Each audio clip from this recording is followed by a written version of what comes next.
Now, John, you said that a while ago you told me before we came on the air that you do have some kind of report card. Right. So every year around this time, Freedom House puts out our Freedom in the World report. And this is where we look at every country in the world, including the United States, and look at how they performed the previous year in a whole host of indicators that are all publicly available, categorized between political rights and civil liberties.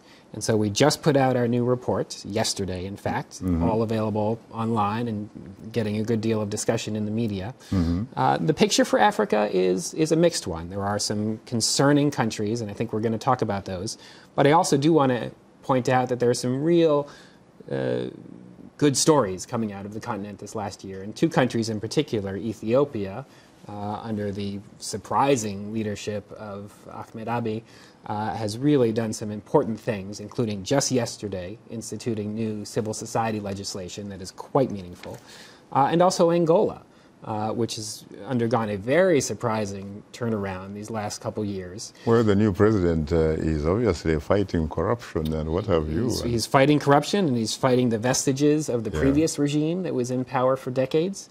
And so both of those countries, Ethiopia and Angola, have seen significant increases in our annual ratings. What are some of the countries that are not doing so well, especially if you factor in the fact that we do have guests who represent Tanzania and Uganda? Yes.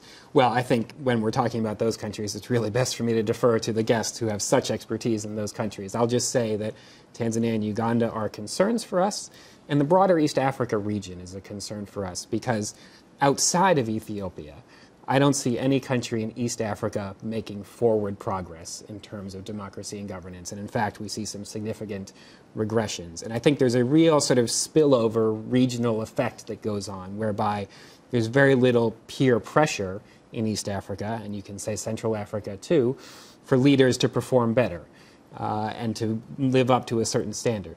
That is why the progress in Ethiopia is so important, because it's a large country, 100 million plus people. And so if they can flip the script a little bit in East Africa, and if the Prime Minister can create that kind of momentum, create that kind of peer pressure amongst leaders, I think that can have important positive spillover effects as well. Tell us a bit about the methodology that you use in order to arrive at some of those conclusions, for example. So every year we go through a process whereby we have expert analysts who look at each country, and they follow a very specific methodology that we laid out, again, a methodology that we make fully public. And throughout the year they are monitoring certain indicators on democracy, governance, human rights. And then towards the end of the year we get together and we look at what they come up with in terms of their ratings, and we do a very thorough scrub of what they are proposing, including an expert panel of people who have done this for a while, including Africans and others in the human rights and democracy community. And we go through that and we really vet what they've done in order to reach the final outcome, which we then publish early in the year. When you talk about expert analysts, what sort of qualifications are we talking about here in order for someone to be considered an expert analyst? We really look for people who have deep experience both in the country and who have deep understanding of democracy, governance, and human rights principles. Many of the analysts who we have are nationals of their particular country or from the region nearby.